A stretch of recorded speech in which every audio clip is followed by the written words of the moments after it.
येळकोट येळकोट. जय मल्हार.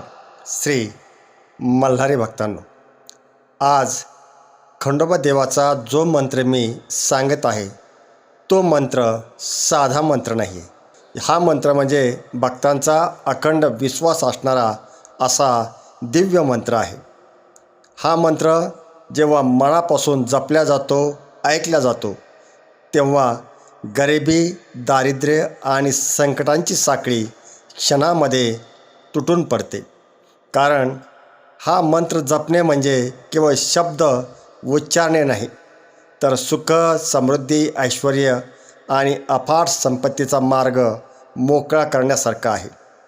या मंत्राचा उद्देश एकच आहे. जो कोणीही भक्त खंडोबा देवाला मनापासून आवाज देतो, त्या भक्ताला कधीही रिकाम्या हाताने खंडोबा देव परत पाठवत नाहीत.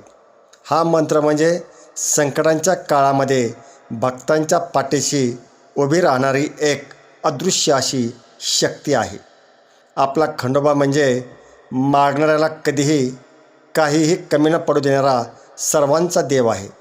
जगात कितीही मोठी आपत्ती येऊ दे, परिस्थिती किती खडतर असू दे, पण ज्याने अंतःकरणापासून खंडोबा देवाला हाक मारली, देवा धावून ये रे, त्याच्यासाठी मल्हारी स्वतःच्या हातातील खडक घेऊन त्या भक्ताच्या पाठीशी क्षणाचाही उशीर न करता धावून येतो.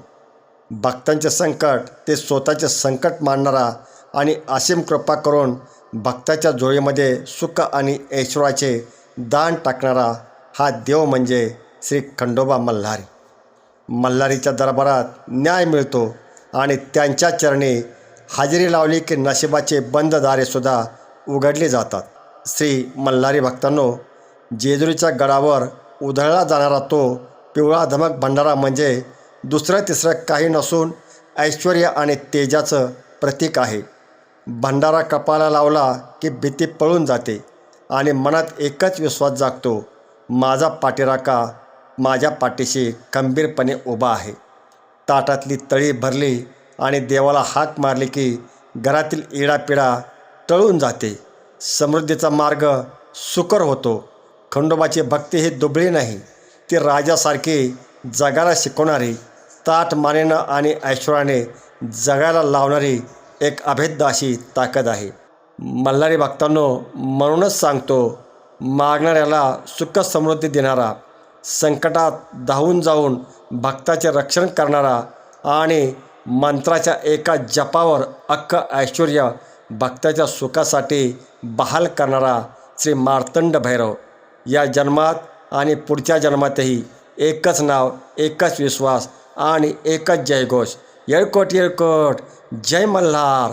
सदानंदाचा येळकोट. तर श्री मल्हारी भक्तांनो, चला पुढील काही मिनिटे आपणही या दिव्य तेजस्वी श्री मल्हारी देवाच्या मंत्राचा काही मिनिटे जप करूया. ओम नमो श्री खंडोबाय सुखप्रदाय नमः. ओम नमो श्री खंडोबाय सुखप्रदाय नमः. ओम नमो श्री खंडोबाय सुखप्रदाय नमः. ओम नमो श्री खंडोबाय सुखप्रदाय नमः. ओम नमो श्री खंडोबाय सुखप्रदाय नमः. ओम नमो श्री खंडोबाय सुखप्रदाय नमः. ओम नमो श्री खंडोबाय सुखप्रदाय नमः. ओम नमो श्री खंडोबाय सुखप्रदाय नमः. ओम नमो श्री खंडोबाय सुखप्रदाय नमः. ओम नमो श्री खंडोबाय सुखप्रदाय नमः. ओम नमो श्री खंडोबाय सुखप्रदाय नमः. ओम नमो श्री खंडोबाय सुखप्रदाय नमः. ओम नमो श्री खंडोबाय सुखप्रदाय नमः. ओम नमो श्री खंडोबाय सुखप्रदाय नमः. ओम नमो श्री खंडोबाय सुखप्रदाय नमः. ओम नमो श्री खंडोबाय सुखप्रदाय नमः. ओम नमो श्री खंडोबाय सुखप्रदाय नमः. ओम नमो श्री खंडोबाय सुखप्रदाय नमः. ओम नमो श्री खंडोबाय सुखप्रदाय नमः.